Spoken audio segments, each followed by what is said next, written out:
Assalamualaikum warahmatullahi wabarakatuh. Waalaikumsalam warahmatullahi wabarakatuh. Halo teman-teman pendengar, selamat datang di podcast kita. Kali ini kita akan membahas topik yang sangat relevan dalam kehidupan sehari-hari ini. Di tengah kesibukan kita sebagai mahasiswa ya, tentu stres dan kecemasan ini udah menjadi hal wajar gak sih?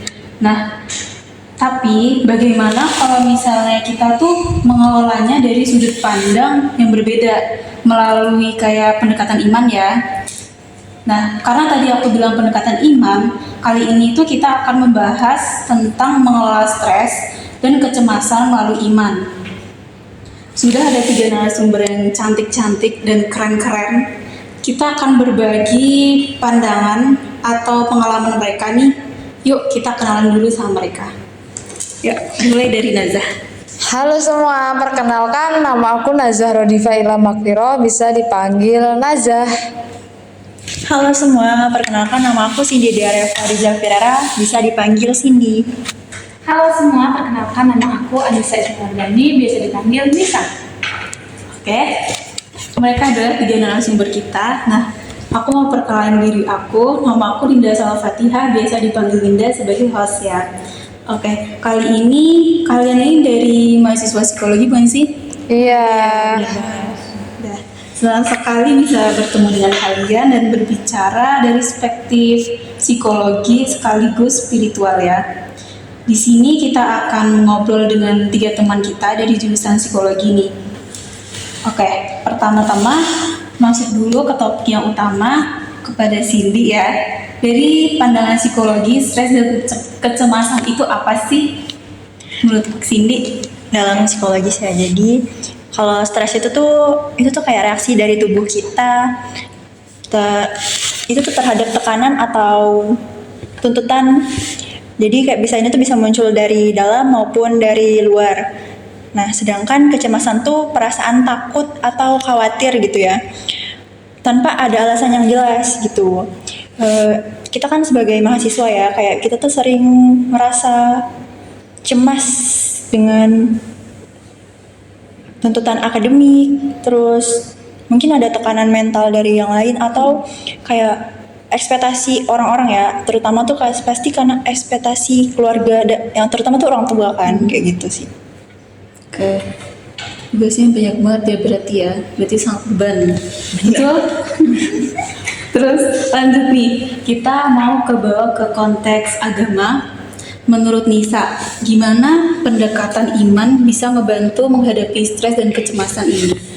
Nah, ya, menurut aku itu pendekatan iman itu kayak dalam konteks agama ya. Menurut aku itu kayak menjadi pijakan bagi kita itu agar tidak mudah goyah. Selain itu kan kita sebagai umat Islam tuh ya, kita harus selalu berikhtiar, gitu, berusaha sungguh-sungguh untuk mendapatkan hasil yang maksimal.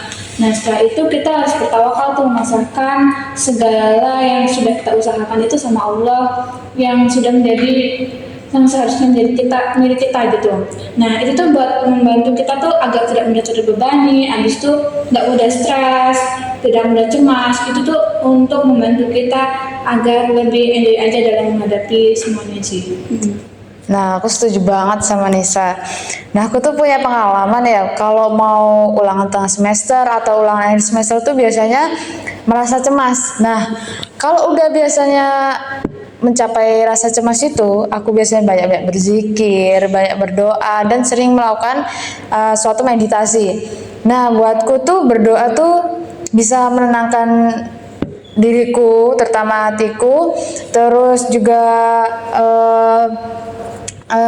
aku tuh ngerasa nggak sendirian, dan aku tuh punya kekuatan untuk aku andalkan gitu. Nah, ini tuh sesuai dengan surah At-Talaq ayat 3 yang berbunyi, dan barang siapa bertawakal kepada Allah, niscaya Allah akan mencukupkan keperluannya. Seperti itu. Berarti bisa langsung lurus gitu ya? Iya, benar banget. Pengalaman yang sangat inspiratif.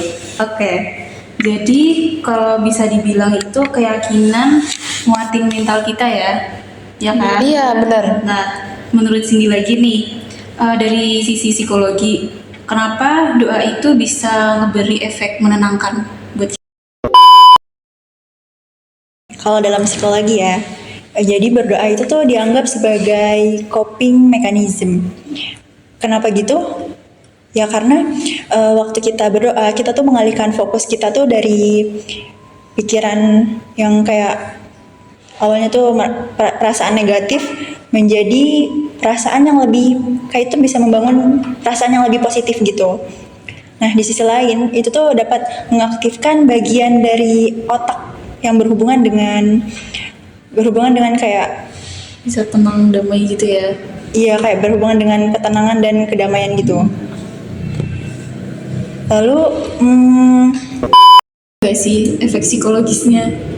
iya jadi itu tuh efeknya kayak dalam psikologis tuh emang kerasa nyata banget gitu. Oke. Terus lanjut lagi, kalau misalnya boleh deh kasih tips dan triks untuk teman-teman yang mungkin ngalamin stres dan kecemasan ini. Menurut Nisa nih, apa yang kamu bisa kita lakukan deh untuk mengelola stres, mengelola kecemasan melalui iman dan psikologi? Nah, itu kan aku juga pernah tuh baca tuh, ada salah satunya tuh kayak journaling syukur gitu. Nah, itu tuh kayak mulai dari kita bangun tidur sampai kita tidur lagi tuh kita tuh membuat catatan-catatan kecil tuh kayak tentang hal-hal yang perlu kita syukuri gitu loh, hal-hal positif yang ada dalam diri kita, yang perlu kita nikmati, yang udah terjadi dalam diri kita. Kayak sebenarnya kita dari bangun tidur, kita dikasih nafas lagi, bisa bangun lagi, bisa menikmati dunia lagi. Itu kayak bisa membuat kita tuh lebih bersyukur terhadap nikmat yang udah Allah berikan. Nah, salah satunya seperti itu. Selain itu juga syukur tuh bisa menangkal kecemasan kita, membuat hal-hal yang negatif dalam pikiran kita tuh kayak lebih teralihkan ke yang lebih positif, dan kita tuh bisa lebih mensyukuri dan lebih menjalani hidup itu kayak lebih santai, lebih damai gitu, nggak ada pikiran-pikiran yang negatif gitu. Terus mungkin dari agama nih, gimana? Oke, dari agama, aku tuh pernah baca ya, ada salah satu teknik namanya teknik pernapasan, di mana kita tuh mengambil nafas sambil berzikir atau meditasi dengan membaca kata-kata yang positif gitu. Nah, saat kita menarik napas itu tuh bisa membuat kita rileks dan bisa mengatur pernapasan gitu. Jadi bermanfaat sekali buat pernapasan gitu. Berarti sambil zikir gitu ya? Iya, benar. Itu tuh bisa bikin kita rileks, santai, nggak cemas lagi. Itu tips and tricksnya ya teman-teman. Menarik banget bukan? Terus jadi ada teknik psikologi yang bisa kita integrasikan dengan nilai-nilai spiritual untuk membantu mengelola stres dan kecemasan. Terus kayaknya kita udah banyak banget ya bercerita lah, berbagi pengalaman ya. Terima kasih untuk Nisa, Cindy, dan Nazza yang udah berbagi perspektif mereka tentang mengelola stres dan kecemasan dengan iman. Semoga pembahasan ini bermanfaat untuk teman-teman yang mendengarkan dan melihat podcast kita. Kalau misalnya kita mengalami rasa stres, kecemasan, itu tuh mungkin bisa langsung lurus gitu ya. Ada jalannya lah.